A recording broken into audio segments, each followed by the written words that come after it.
ఇప్పటికే తెలంగాణ జాగృతి అధ్యక్షురాలు కవిత మాట్లాడుతున్నారు. లైవ్ చూద్దాం.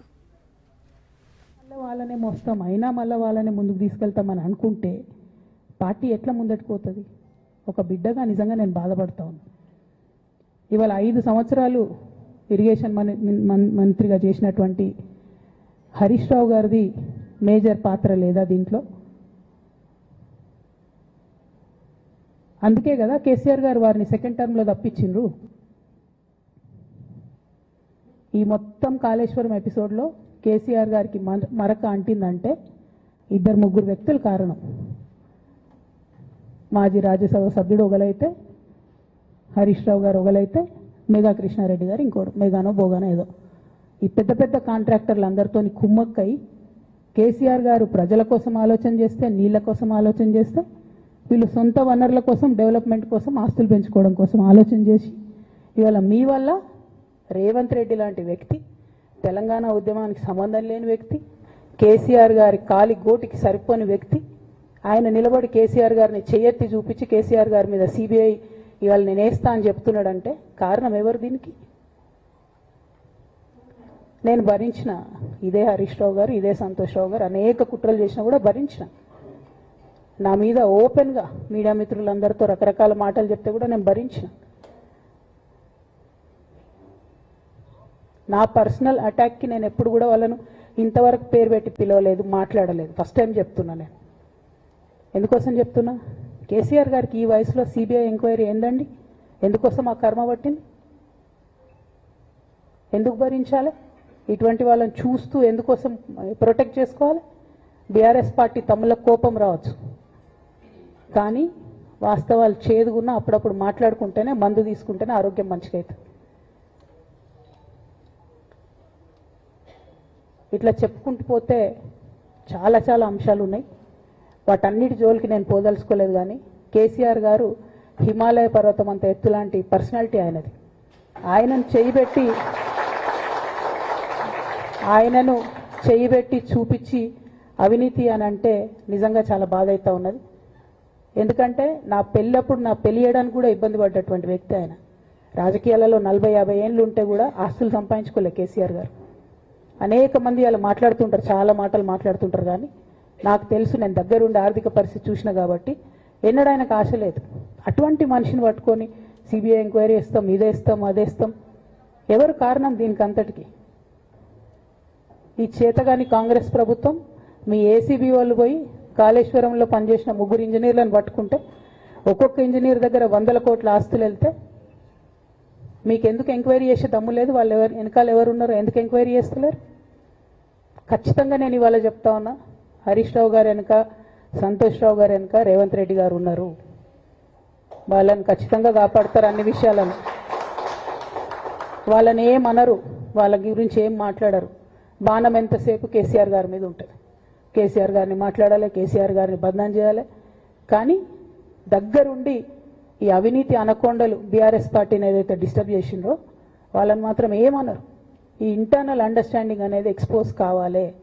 రేపటి నుంచి నేను ఛాలెంజ్ చేసి చెప్తున్నా కదా, రేపటి నుంచి ఏం మాట్లాడతారు తెలుసా? ఈ మొత్తం బ్యాచ్లన్నిటికీ సోషల్ మీడియా బ్యాచ్లు ఉన్నాయి. వీళ్ళందరికీ బాగా చాలా చాలా బ్యాచ్లు ఉన్నాయి. వాళ్ళంతా రేపటి నుంచి ఏమంటారు? నన్ను ఒకళ్ళు బీజేపీ ఆపరేట్ చేస్తుంది అంటారు, ఒకళ్ళు కాంగ్రెస్ ఆపరేట్ చేస్తుంది అంటారు, ఒకళ్ళు రేవంత్ రెడ్డి చెప్తే మాట్లాడుతుంది అంటారు, ఇంకోళ్ళు బండి సంజయ్ చెప్తే మాట్లాడుతుంది అంటారు. ఖబర్దార్ బిడ్డ, నేను ఎవరు చెప్తే ఆడేటటువంటి తోలుబొమ్మని కాదు. నాది నాది నాది నాది కేసీఆర్ బ్లడ్, నా తెలంగాణ బ్లడ్. ఇండిపెండెంట్గా నేను అనుకున్న విషయాన్ని చెప్తున్నాను. దానికి పొలిటికల్గా ఇబ్బంది అయినా, కష్టమైనా, నష్టమైనా నేనే భరిస్తా. కానీ దేవుళ్ళ లాంటి మా నాన్నను ఇవాళ సిబిఐ ఎంక్వైరీ చేసిండ్రంటే కడుపు రగులుకపోతా ఉంది ఒక బిడ్డగా. అందుకే చెప్తున్నా, ఇన్ని రోజులు చెప్పలే. ఆ మధ్యలో పోయినసారి నా కొడుకు గ్రాడ్యుయేట్ అయినప్పుడు వచ్చినప్పుడు నేను మా నాన్నకు రాసుకున్న లెటర్ లీక్ చేస్తే కూడా ఆ 70, 80, 90 రోజుల నాకు నరకం చూపిస్తున్నారు. ప్రతిరోజు సోషల్ మీడియాలో ఇష్టం వచ్చినట్టు రాపిస్తున్నారు. ఎప్పుడు వీళ్ళ పేర్లు తీసుకోలే, ఇష్టం వచ్చినట్టు ప్రెస్ వాళ్ళకు మాట్లాడుతూ చాలా విషయాలు చెప్తున్నారు. ఎప్పుడు వాళ్ళ పేర్లు తీసుకోలే. ఇలా తీసుకుంటున్నా, ఎందుకంటే విషయం నాది కాదు. ఇది తెలంగాణ పరువు ప్రతిష్టకు సంబంధించిన విషయం. ఇలా దేశంలో ఏ మూలకు పోయినా, ఎక్కడికి పోయినా కేసీఆర్ అంటే ఒక మహానాయకుడు, త్యాగం చేసిన నాయకుడు అని చెప్పి మాట్లాడతారు. రేపటి నుంచి ఏం మాట్లాడతారు? సిబిఐ ఎంక్వైరీ వస్తే ఏం మాట్లాడతారు? కేసీఆర్ అంటే సిబిఐ కేసు అంటారు. మా నాన్న పరువు పోతే నాకా బాధ, మీకా? మీకు పైసలు కావాలి కదా, మీకు పేరుతోనేం పని? ఇంకా కూడా ఈ విషయాలు అర్థం చేసుకోకుండా, ఇంకా కూడా ఇటువంటి వ్యక్తుల్ని దూరం పెట్టుకోకుండా ఉంటే ఇక కేసీఆర్ గారి మీద సిబిఐ కేసు వేసేటటువంటి స్థాయికి వచ్చినాక ఏం పార్టీ ఉంటేంది పోతుంది. బీఆర్ఎస్ పార్టీ నాయకులు నన్ను తిట్టుకున్నా సరే, లోకల్ బాడీ ఎన్నికలలో నాకు నష్టం జరుగుతుంది అనుకున్నా సరే, మా నాన్న మీద సిబిఐ ఎంక్వైరీ పడ్డాక ఏముంది, తొక్కల ఎలక్షన్ ఒకటి గెలుస్తారు, ఒకటి ఓడిపోతారు. అసలు ఓడిపోయే పరిస్థితి ఎట్లా వచ్చింది? ఇటువంటి దుర్మార్గుల వల్ల కాదా వచ్చింది? ఆలోచన చేసుకోవాలి కదా. ఓ అంటే నా దగ్గర పైసలు ఉన్నాయి, టీవీలు ఉన్నాయి, సోషల్ మీడియాలు ఉన్నాయి, ఏటు పడితే అటు మాట్లాడతామంటే తోలు తీస్తాం చెప్తున్నా నేను. గీత గీసుకుంటాం బిడ్డ. మీరు ఒక్క కమెంట్ పెడితే మేము 10 చేస్తాం. ఏది పడితే అది మాట్లాడచ్చు సోషల్ మీడియాలో అనుకుంటూ చూసుకుంటూ ఊరుకుంటున్నా.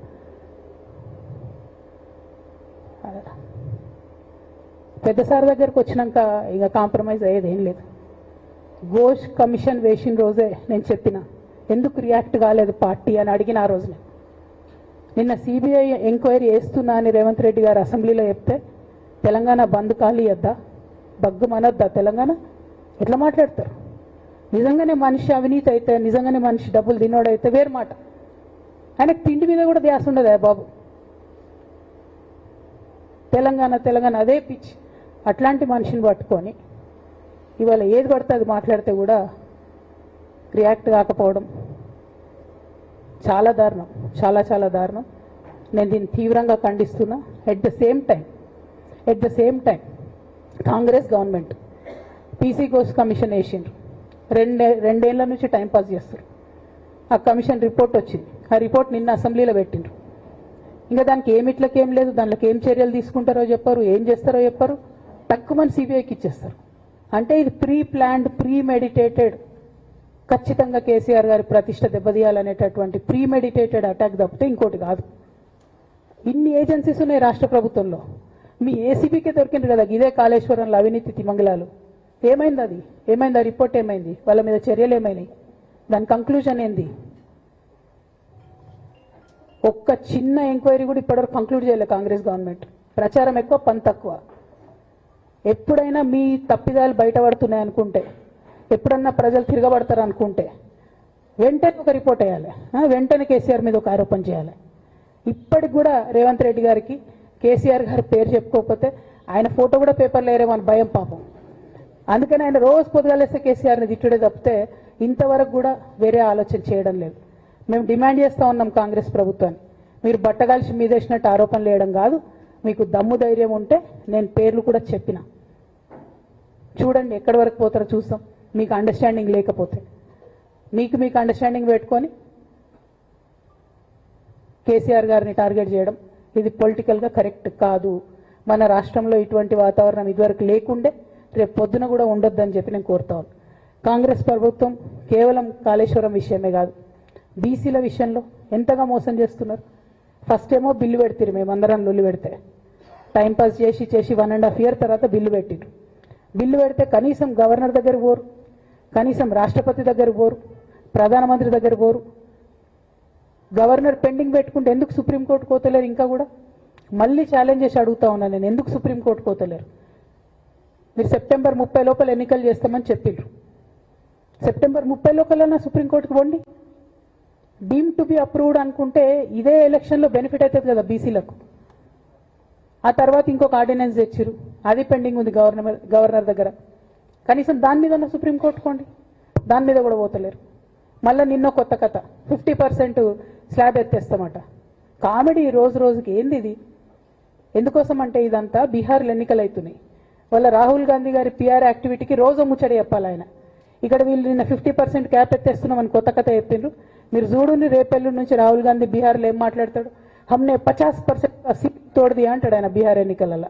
ఆయన అక్కడ చెప్పుకోవాలి కాబట్టి పిఆర్ యాక్టివిటీ కోసం వీళ్ళు ఇక్కడ చేస్తున్నారు తప్పితే, బీహార్ ఎన్నికల కోసం తెలంగాణ బీసీ బిడ్డలను బలిపెడుతున్నారు రేవంత్ రెడ్డి గారు తప్పితే, నిజంగా చిత్తశుద్ధితోని బీసీలకు ఏదైనా బెనిఫిట్ చేద్దామనే ఉద్దేశమే మీకు లేదు. అటువంటి ఉద్దేశం మీకు ఉంటే మీ వైఖరి ఇట్లా ఉండదు. కేవలం కాంగ్రెస్ పార్టీ బీసీలను నయవంచన చేస్తున్నది. మీరు ఇట్లనే చేస్తుంటే బీహార్ ఎన్నికలు వస్తే మేము తెలంగాణ జాగృతి మొత్తం పోయి బీహార్లో మీకు వ్యతిరేకంగా ప్రచారం చేస్తాం. తెలంగాణ బీసీలను మీరు మోసం చేసిరని చెప్పి అక్కడికి పోయి కూడా మీకు ప్రచారం చేస్తాం. మీ యొక్క బండారం కూడా బయట పెడతామని ఈ సందర్భంగా నేను తెలియజేస్తా ఉన్నా.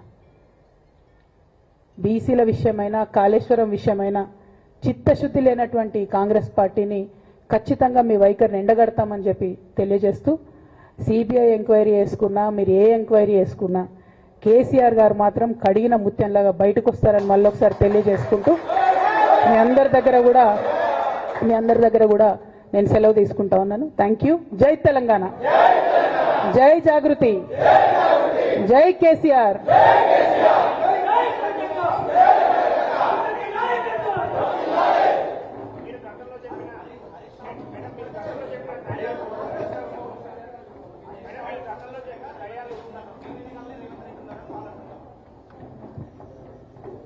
జై తెలంగాణ. Thank you.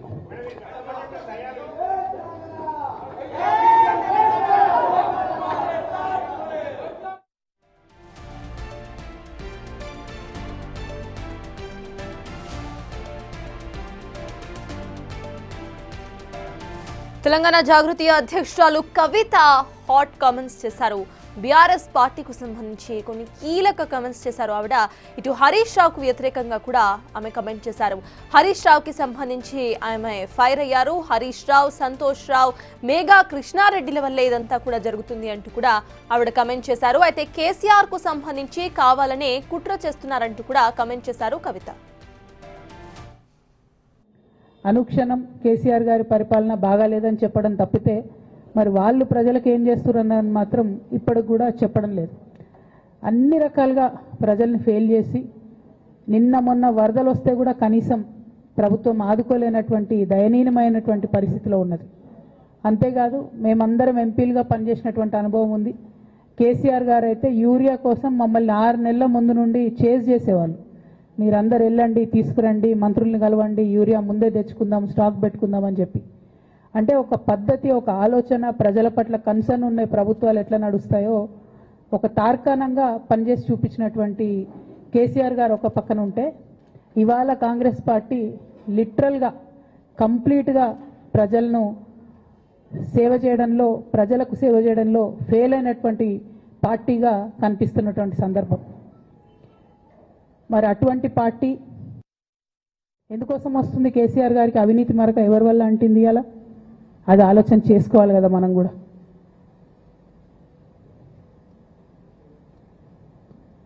కొంతమంది కేసీఆర్ గారి పక్కన ఉన్నటువంటి వాళ్ళు కేసీఆర్ గారి పేరు చెప్పుకొని అనేక రకాలుగా లబ్ధి పొంది వారు చేసినటువంటి అనేక చెత్త పనుల వల్ల ఇవాళ కేసీఆర్ గారి పేరు బద్నామయ్యే పరిస్థితి వచ్చింది.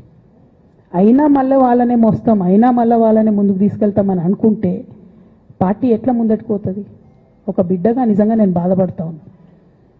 ఇవాళ 5 సంవత్సరాలు ఇరిగేషన్ మంత్రిగా చేసినటువంటి హరీష్ రావు గారిది మేజర్ పాత్ర లేదా దీంట్లో? అందుకే కదా కేసీఆర్ గారు వారిని సెకండ్ టర్మ్లో తప్పించిండ్రు.